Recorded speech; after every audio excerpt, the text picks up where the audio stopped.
Welcome to That Random Historical Figure! Give it up for your host, Hank Meldrum! Woo!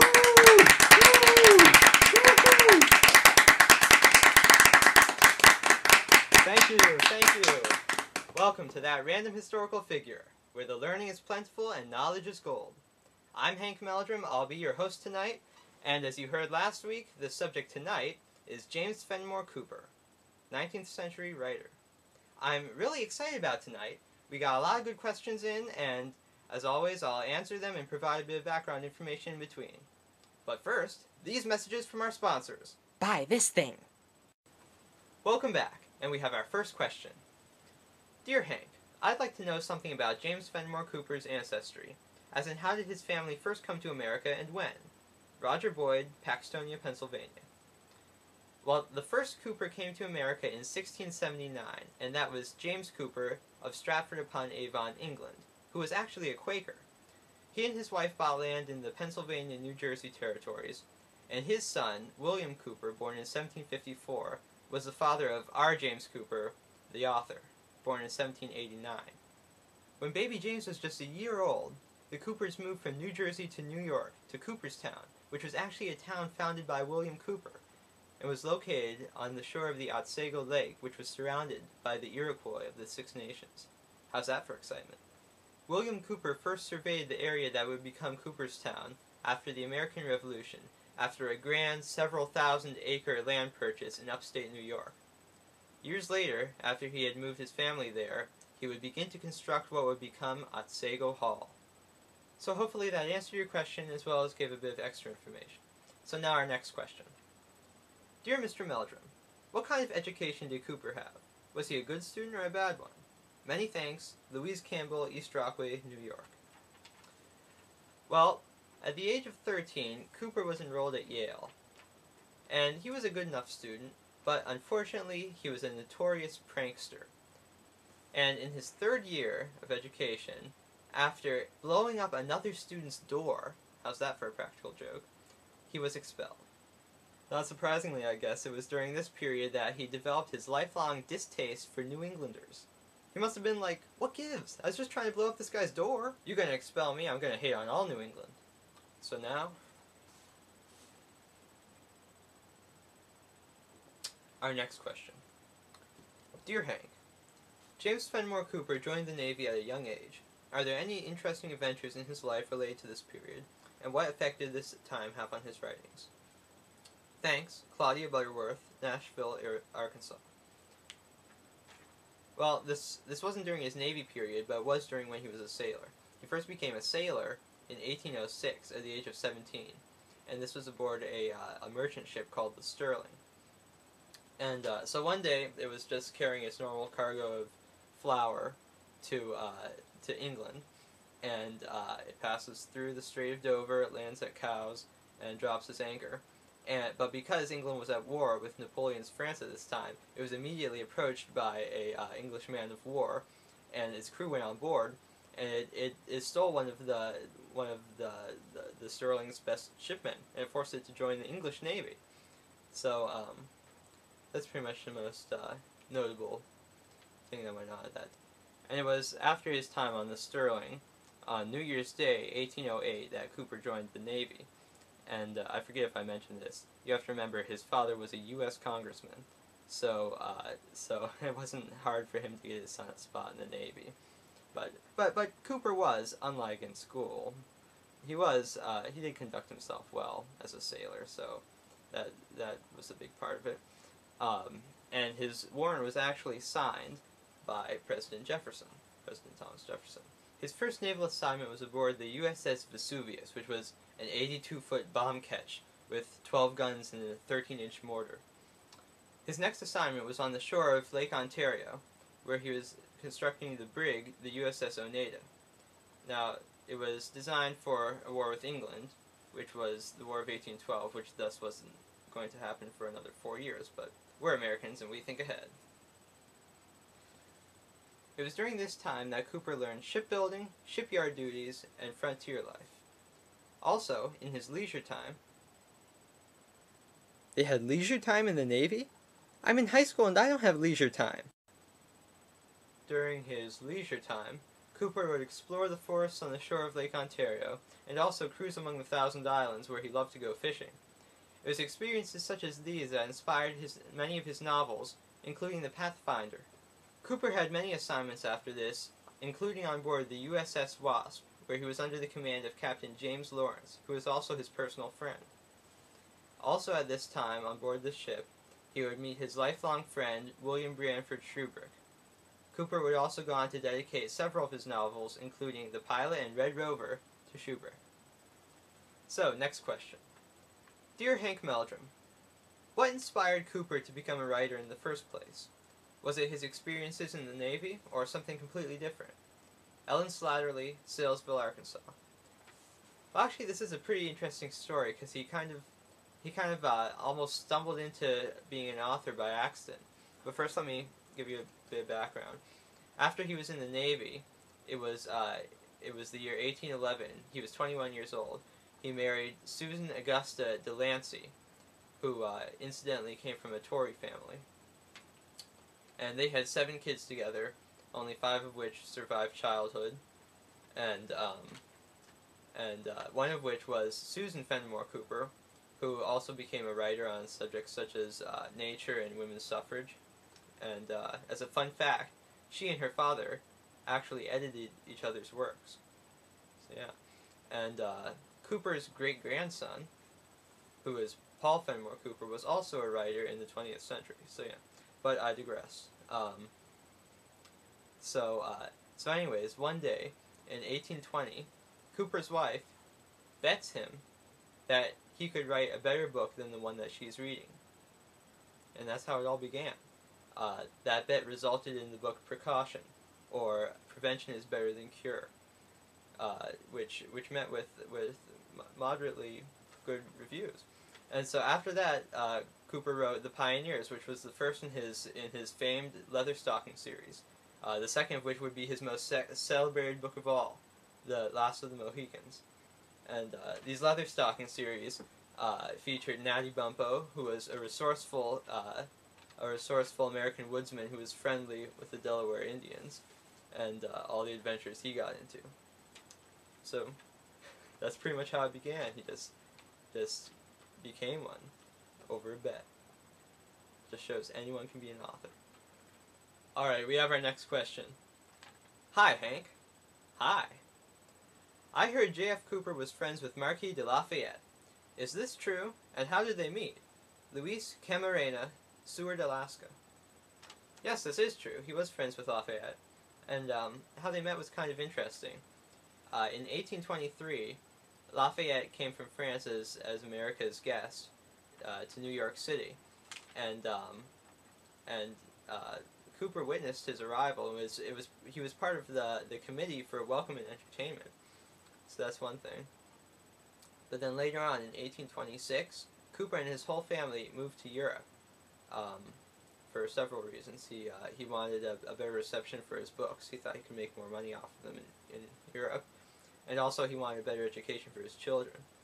But anyways, while he was there, he was sort of the center of the American expatriate community there, and was able to meet all these important European people, and he became a close friend with Lafayette. So that's pretty interesting. And another interesting thing, it was a bit before this, back in 1823, I guess. He also founded the Bread and Cheese Club. That sounds delicious, but actually, it was a club of like the most elite writers and painters of the time, where they could kind of hang out or whatever. So, more learning after these messages. Welcome back to That Random Historical Figure show, where things just keep getting weirder and weirder. I mean, more historical. So, our next question. Dear Senor Meldrum, James Fenimore Cooper changed his name, didn't he? He was not born with Fenimore in his name. Ralph Salas, Bayamon Comunidad, Puerto Rico. Well, Ralph Salas, you are absolutely right. He was not born James Fenimore Cooper. his mother had no male descendants, and so she wanted him to add her name to his. And I believe he petitioned. He tried to get his name changed a few times before he actually did. I think it was 1807 or thereabouts. No, it couldn't have been that. It's too early. Sometime earlier. But around 1826 is when he changed it. I'm not sure it was ever officially changed. I think he just started going by Fenimore, James Fenimore Cooper. But it was definitely around 1826 when he moved to Europe that he changed his name. And, yeah. So before we continue, let me give a brief timeline of the events that have been going on in Cooper's life. In 1832, he became a political writer. He would publish rather controversial works that were read on both sides of the Atlantic, and that challenged European anti-republicanism. These included the Bravo, the Heidenmauer, the Headsman, or the Abbé of Vigneron, and ironically, these made him lose more friends on his own side in America than in Europe, and so in 1833 he came back to America, and he wrote A Letter to My Countrymen, which basically gave his account of this controversy, and criticized his own people for their part in it, and so in 1834 he decided to reopen Otsego Hall, and for almost 16 years it had been falling into decay, and eventually he restored it, and for a while it was just his summer home, but eventually he made it his permanent home. In 1839 he published A History of the Navy of the United States of America, and he had been planning this for a very long time, since 1826, since before he left to go to Europe. In fact, at a dinner for him before he left for Europe, here's what he said.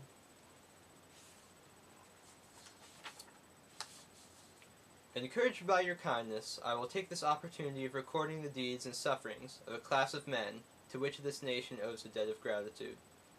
A class of men among whom I am always ready to declare not only the earliest, but many of the happiest days of my youth have been passed. So, this was his account of the Navy was challenged by many. Many said it was inaccurate, but it has pretty much held the test of time, and has been regarded as pretty much reliable. All right, our next question is, Dear Hank, I believe Cooper got involved in law cases at some point. He either wrote about them or was personally involved. Could you clarify this for me?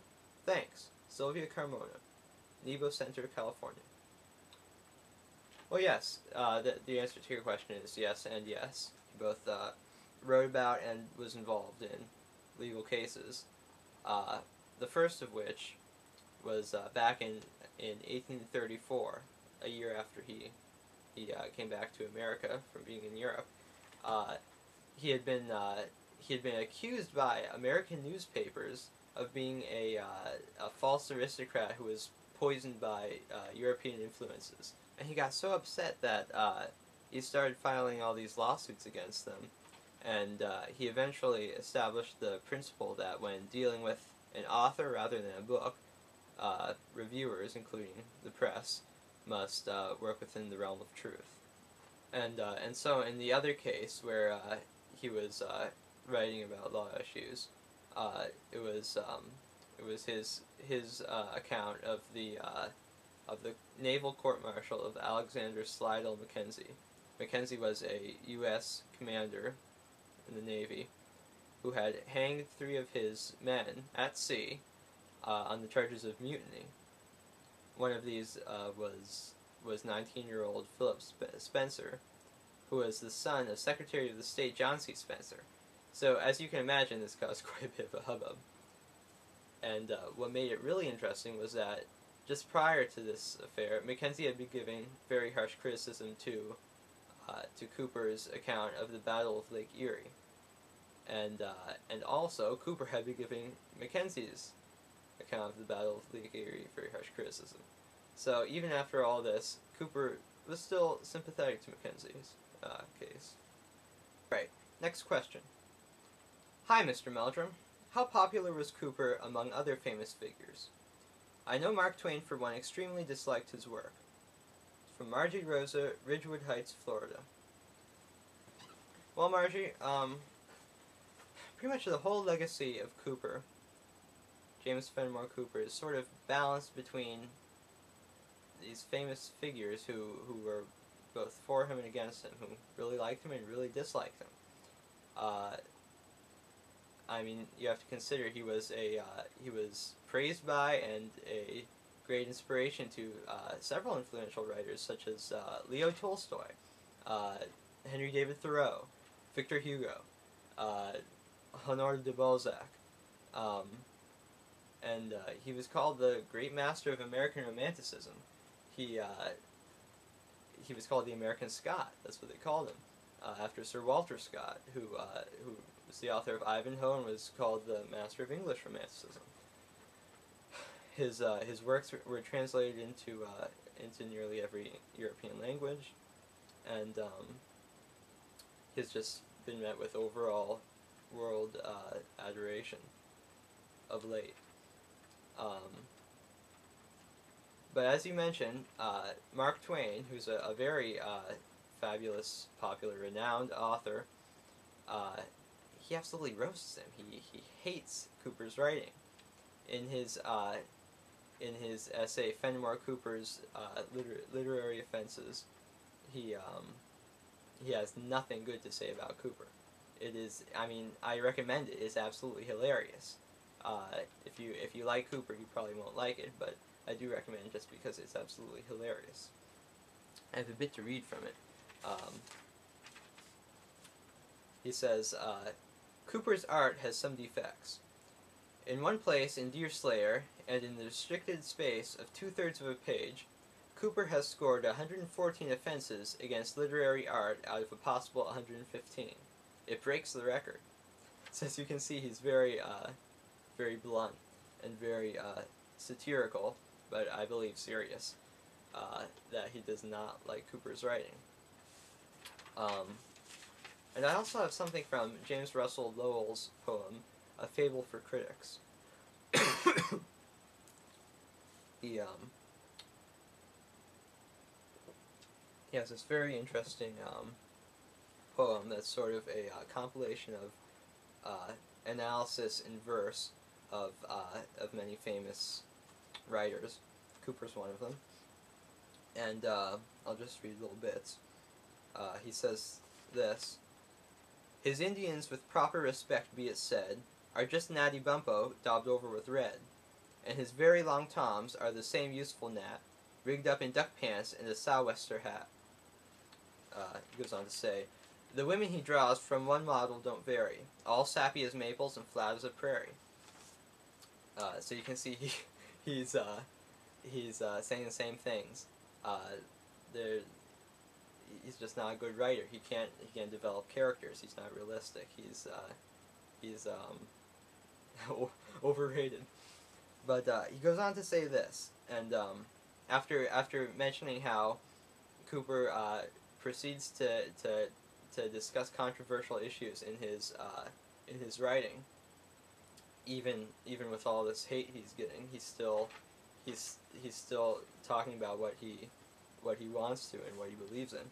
Lowell goes on to say, and I honor the man who is willing to sink half his present repute for the freedom to think, and when he has thought, be his cause strong or weak, will risk t'other half for the freedom to speak, caring not for what vengeance the mob has in store, let that be the upper 10,000 or lower.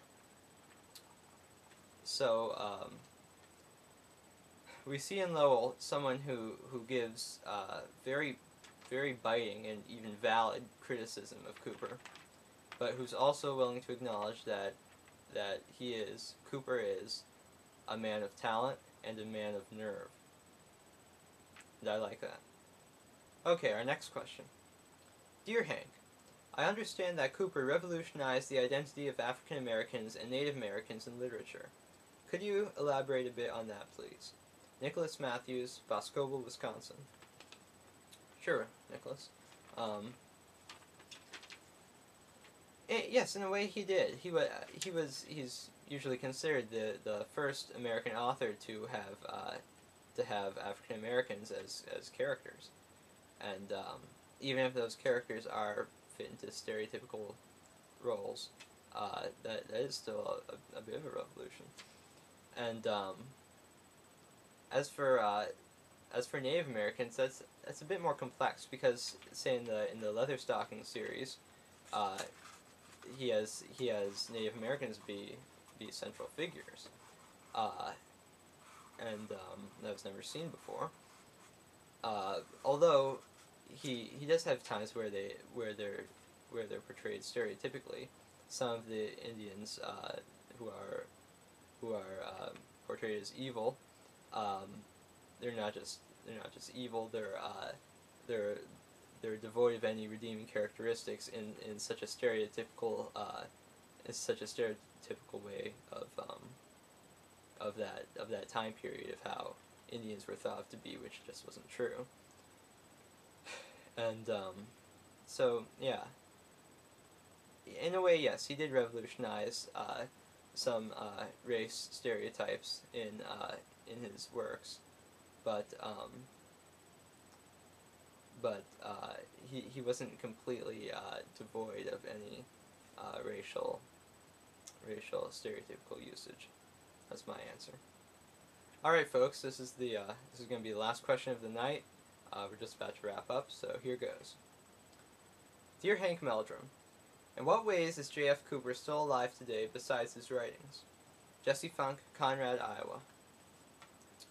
Well, Jesse, his writings are definitely the way that he's most alive these days. The controversy over whether he deserves all the renown that he gets is still raging. So that's definitely where it would most be. But if you want some examples besides writings about this, the State University of New York at Oswego has 3 halls named in remembrance of him. Those are the Pathfinder, Cooper Hall, and the Little Page. And named for him because, of course, he lived there for a while and also even set some of his works there.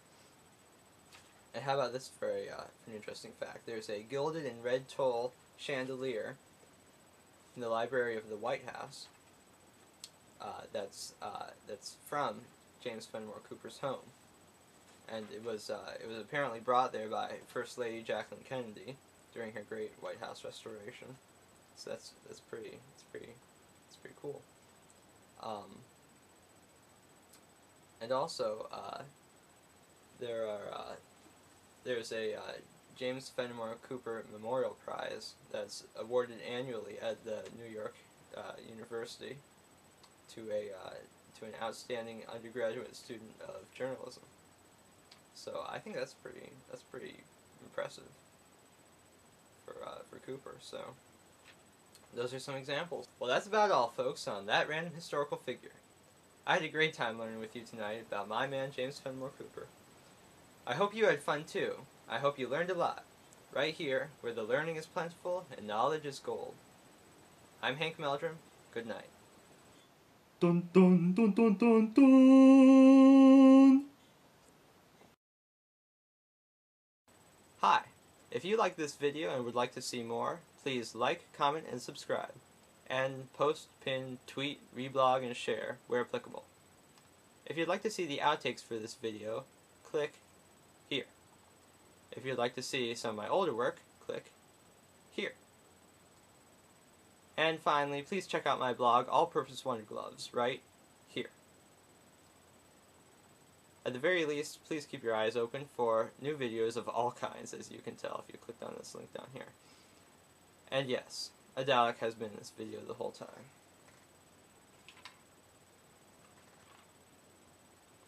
And if you do not like this video, you will be exterminated.